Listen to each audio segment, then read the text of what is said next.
হাসিনার আমলে হাসিনা এবং তার এমপি মন্ত্রীরা তারেক রহমানকে নিয়ে অনেক বাজে মন্তব্য করেছে, বাজে গালিগালাজ করেছে, অনেক তুচ্ছ তাচ্ছিল্য করেছে।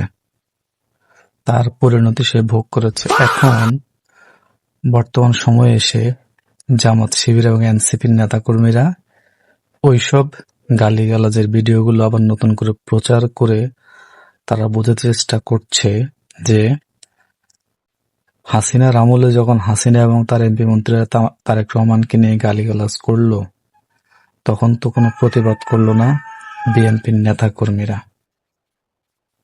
তার মানে তারা এটা বোঝাতে চাচ্ছে বা জাস্টিফাই করার চেষ্টা করছে হাসিনা এবং তার বেয়াদব এমপি মন্ত্রীদের গালিগালাজ তারা সমর্থন করে, তাই তারা প্রচার করছে। তাহলে হাসিনা আর তোমাদের মধ্যে তো পার্থক্য রইল না।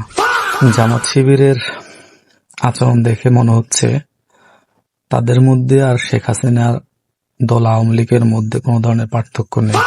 যেমন ধরুন 1971 সালে জামাত স্বাধীনতা বিরোধী ছিল, দেশের বিরুদ্ধে তারা কার্যকর ভূমিকা রেখেছে, এক কথায় যাকে বলে রাজাকার। তারা দেশকে পাকিস্তান বানাতে চেয়েছে, পাকিস্তানকে সমর্থন করেছে, গণহত্যা চালিয়েছে।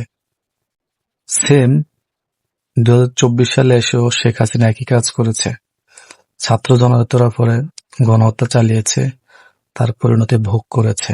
এখন 24-এর গণহত্যার জন্য যদি হাসিনার দল আওয়ামী লীগ নিষিদ্ধ হতে পারে, তাহলে 71-এর গণহত্যার জন্য এই জামাত শিবিরকে নিষিদ্ধ করা যাবে না কেন?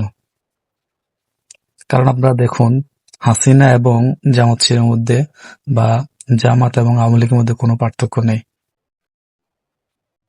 হাসিনার আমলে হাসিনা যেমন তারেক রহমানকে নিয়ে নানান ধরনের গালিগালাজ করতো, খালেদা জিয়া গালিগালাজ করতো, সেই গালিগালাজের ভিডিওগুলো এখন জামাত শিবির নতুন ভাবে প্রচার করে তারা বোঝানোর চেষ্টা করছে, তারা এগুলোকে সমর্থন করে, তারা এগুলা নিজেরা আবার চালিয়ে যেতে চায়।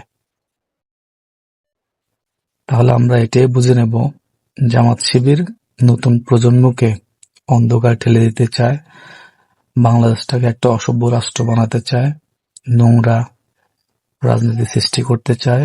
এটি তাদের উদ্দেশ্য। समझ रहे हो आप?